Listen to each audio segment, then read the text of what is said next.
Hi,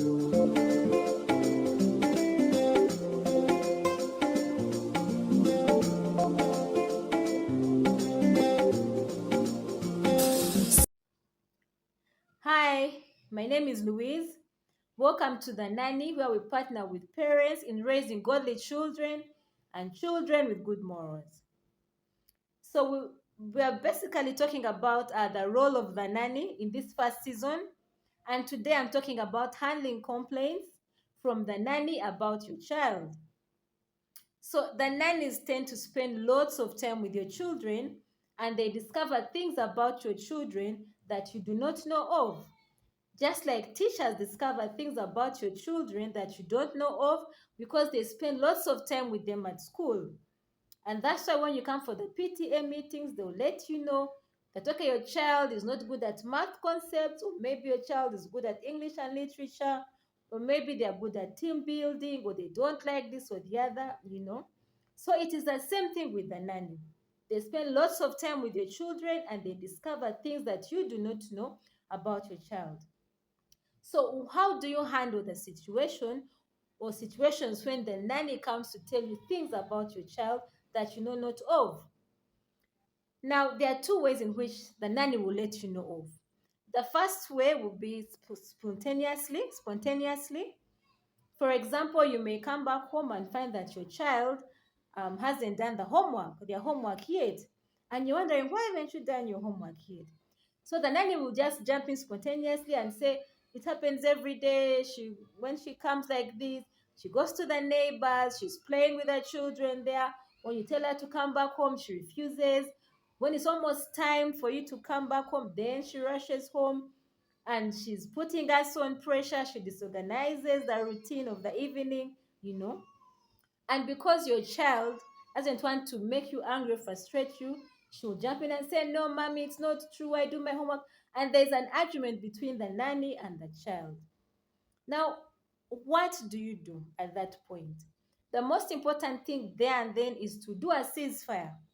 You can say something like, okay, it's good to have friends and play with friends, but it's also very important that you do the most important things first, homework first, and leave it at that. So the child will feel like they've been listened to, and so will the nanny. But the thing is that you have not yet solved the problem. So, how do you solve this problem? How do you get to know who is speaking the truth or who is lying?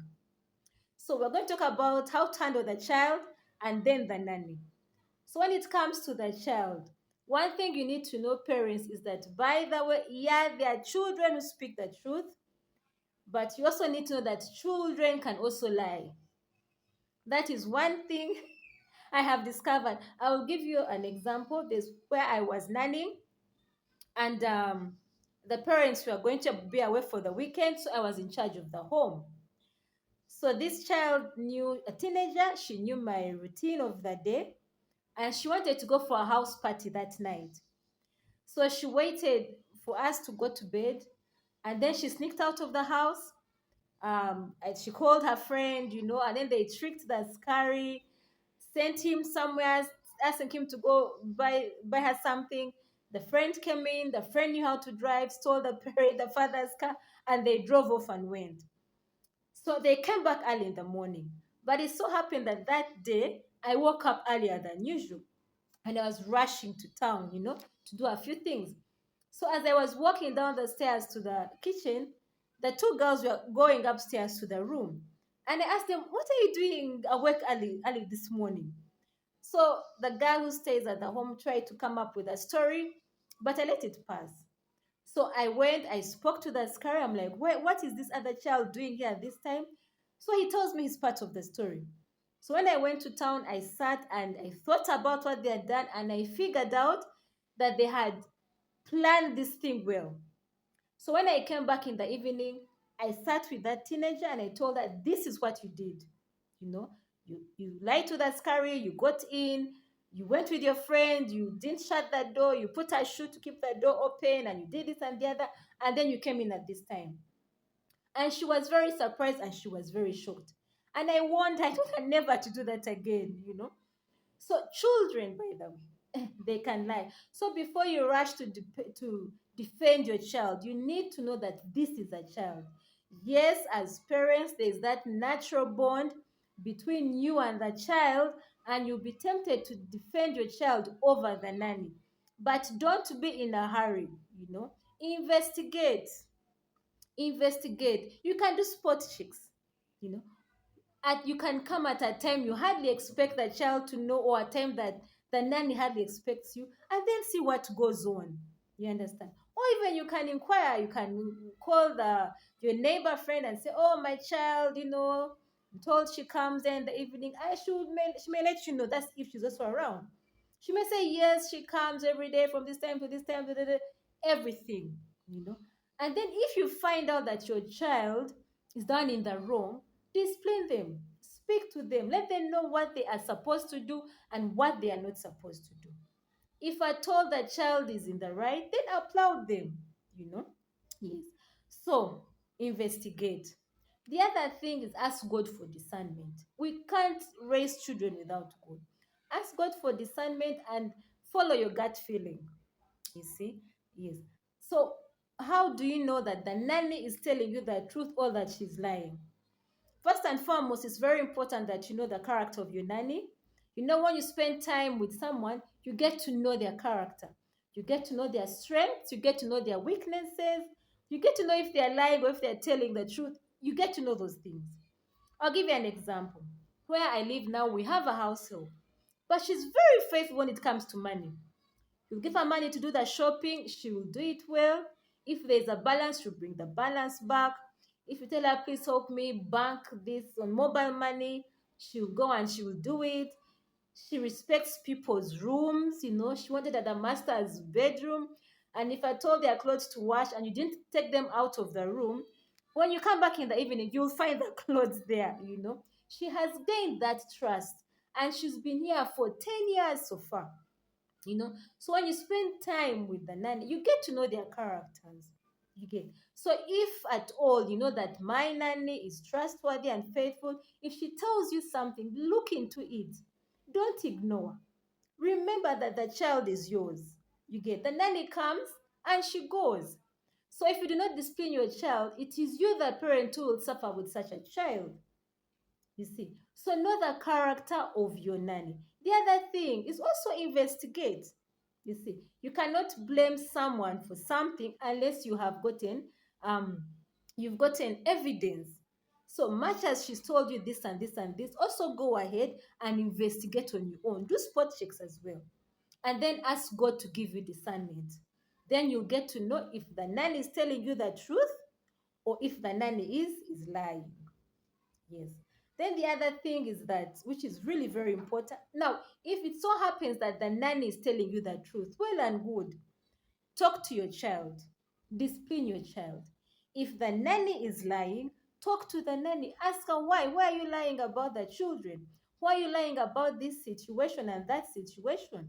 You know, you may actually find that there's a reason, there's an underlying reason to why she's lying. Is it that she's tired of her job? Is it that she's dissatisfied with her job? Is it that the pay is low? Why? Why is she lying to you? You understand? That is also very important. You need to deal with the issue right from its grassroots. Yes. So now the other thing is, do not ignore the nanny. When she comes and telling you about your child, maybe your child is hanging out with this boy, or maybe in the night, she's always on the phone in the night, you know. I remember there was a time when I was nannying, and all of us, the girl children in the home, and then me, the nanny, were sharing a room. So one day I was turning, at night as I was sleeping, I turned and I found that the firstborn, the girl, was on her phone. To look at that time, it is 1 o'clock. What are you doing on your phone at 1 o'clock? So I told her, what are you doing on your phone? Why aren't you sleeping? She kept quiet. I asked her, what are you watching? She kept quiet. And I told her, the fact that you're not telling me what you're doing, that means what you're doing is wrong. you know. So she was doing it the first day, the second day. So I said, no, I need to tell the parent about this. Now, I didn't buy the phone, so I couldn't remove the phone from her. but I spoke to the parent about her. So thank God the parent didn't ignore me. She listened to me and she spoke to her child. And a rule was put: no phones during the week. You will have your phones over the weekend. And those phones sleep in the master's bedroom. So when it gets to 9 o'clock time for bed, you take your phone to the master's bedroom. You can have it the next day after you've done your homework or housework or whatever. You can have the phone, but nothing like sleeping with the phones. Now I was glad that she listened to me. In any case, it's for the benefit of her child and also for her own benefit. But if a nanny keeps telling you about this situation about your child and this situation, and you're ignoring and you're ignoring and you're ignoring, what you're portraying is like you don't really care, by the way, about your child. And even the nanny at a particular point, that's why she'll stop caring because you don't care. There's nothing much she can do, you know, and that will be now detrimental to you. So, and whenever you have a nanny who is showing you that I don't care attitude, you as a parent, you need to sit back and and try to go through the way you have been responding to her. Most likely somewhere she's been telling you something over and over again, but you've not been minding, you've not been caring. So even her, she will let go of that issue because you don't care. But many a times, parents will go ahead and abuse their nannies. You don't care, you don't care. You have an I don't care attitude, and then you fire them. Yet the reason was what? Somewhere in the past, you weren't listening to her complaints. You showed that you don't care. So you developed in her that I don't care attitude. You see. So please avoid that as well. So I am going to stop here. The most important thing is when there is a complaint concerning your children by the nanny, sit and investigate, listen to both, investigate, do your spot checks, inquire, and then ask God for discernment and look at the characters. You know the character of your nanny, you know the character of your child, but most important, do not blame someone for doing something that they haven't done when you do not have evidence. All right, thank you so much. Next time we'll talk about something else. Bye bye.